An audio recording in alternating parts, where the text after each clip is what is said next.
2,000 years ago, the Romans built the town of Londinium on the shores of this river, right here where the modern city of London now stands, because this was the first place upstream where their legions could ford the Thames and strike north. This lucky chance produced what later became the greatest of cities. And through all the ebb and flow of the tides of history, it has remained one of the great clearinghouses and markets of the world. 500,000 people move into it every day to man the machine known simply as the city, which produces Britain's hidden exports. Without them, the nation would long ago have gone bankrupt. £200 million a year is a fair estimate of what the city earns for Britain by its financial and commercial services. All this prosperity was first founded on a river and its ships.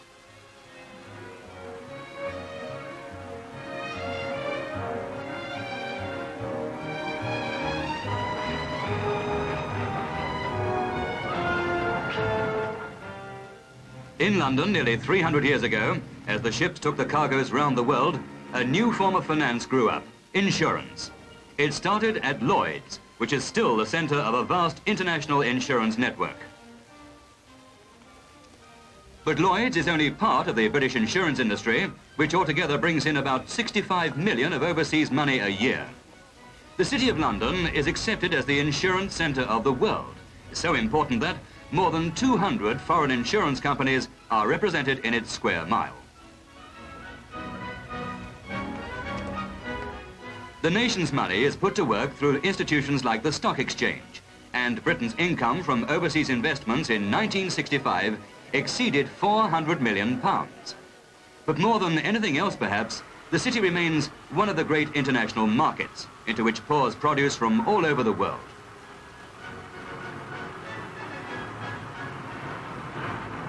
There are about 20 markets for different commodities in the city, and the brokerage on their turnover adds many millions to the national income. These markets attract foreign buyers from every continent. The fur auctions of the Hudson's Bay Company are typical.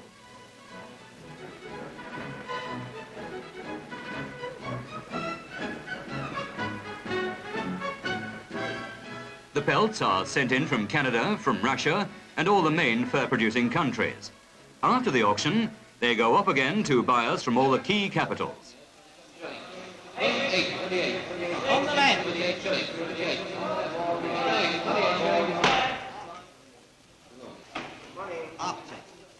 The Metal Exchange is another international market. Every week, it trades in thousands of tons of copper and other base metals, denoted by symbols as dealing goes on. Here at the headquarters of the London Commodity Exchange, dealers can trade in all the spices of Arabia and a lot else besides. There's a market in cocoa. There's a trade in what they call dragon's blood. And ginger. And ambergris.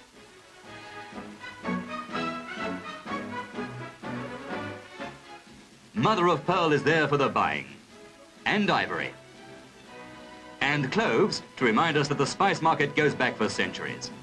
Ostrich feathers bought for New York are in from Africa.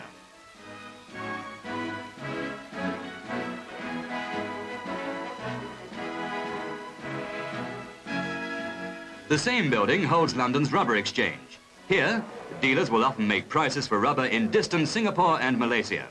It will go straight to a foreign buyer, earning a turn for the city.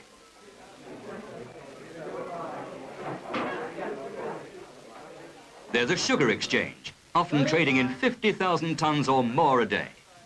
95 a seller, buyer. 75 a buyer. Buying or selling orders come into the London market from all over the world. 40. It's the same with coffee. The dealers bid and bargain, not just for the British breakfast table, but for agents throughout the international trade. There are similar markets in the other great commercial centres, and by close links from country to country, the basic commodity prices are fixed.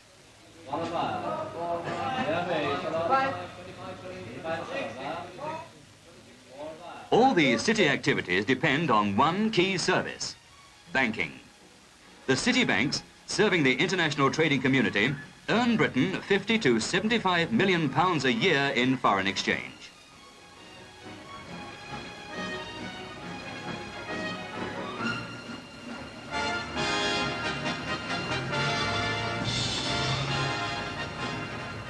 Almost all the free world's gold is handled by the Bank of England and by the specialised merchant banks of the London gold market.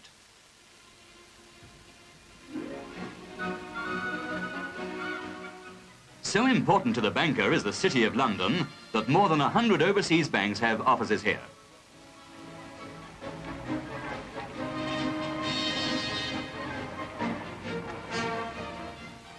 All these basic services converge on the Bankers' Clearinghouse in Lombard Street, where morning and afternoon the cheques are cleared between the member banks. In this way, the balances between one bank and another are struck. As much as £1,500 million a day can go through these desks at the clearinghouse in the form of cheques and credit transfers. Part of this huge total represents the turnover of the city itself.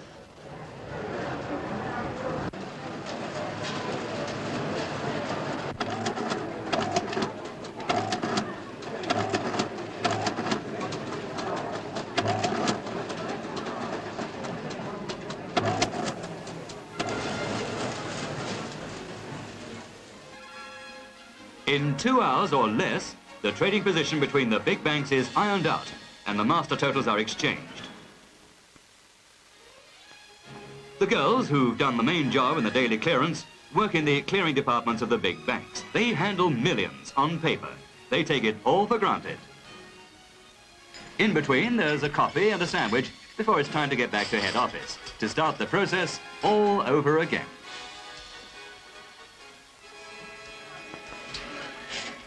These massive city earnings, together with the income from other overseas investments, are the solid financial foundation on which Britain's standing as a world trading country depends. Nobody knows this better than Sir Robert Bellinger, who, when he became Lord Mayor of London, directed that the pageantry of his year should reflect the achievements of the city itself.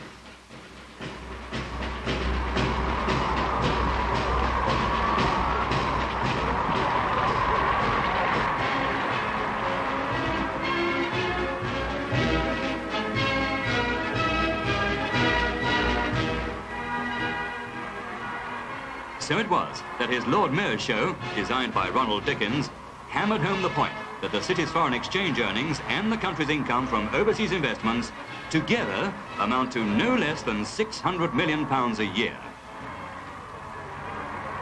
A procession that has become part of the London street scene was adapted to give the man in the street a colourful reminder of what the city, his city, really achieves. The annual show is the outward and visible start to a year of ceremonial that no other city can equal. Every part of its pageantry dates back through the ages.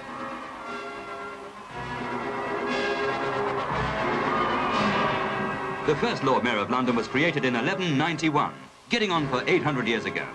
Some have held office for more than a year, like the cat-loving Sir Richard Whittington, who lives forever in a nursery story told to his successors' children today.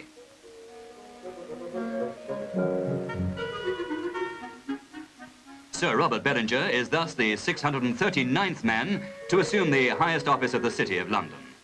On the day he took over, a new record was created, for his is the youngest family ever to occupy the Mansion House, the traditional home of the Lord Mayor during his year of office.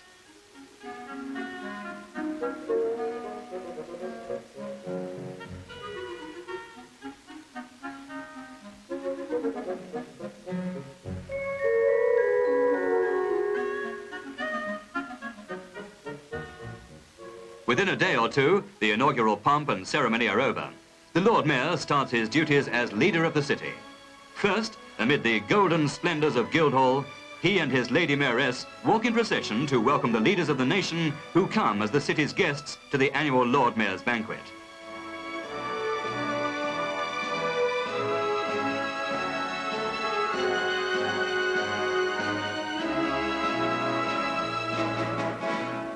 In this place, and at this time, there cannot be much doubt about what all are thinking, for the Lord Mayor himself set the pattern in his show.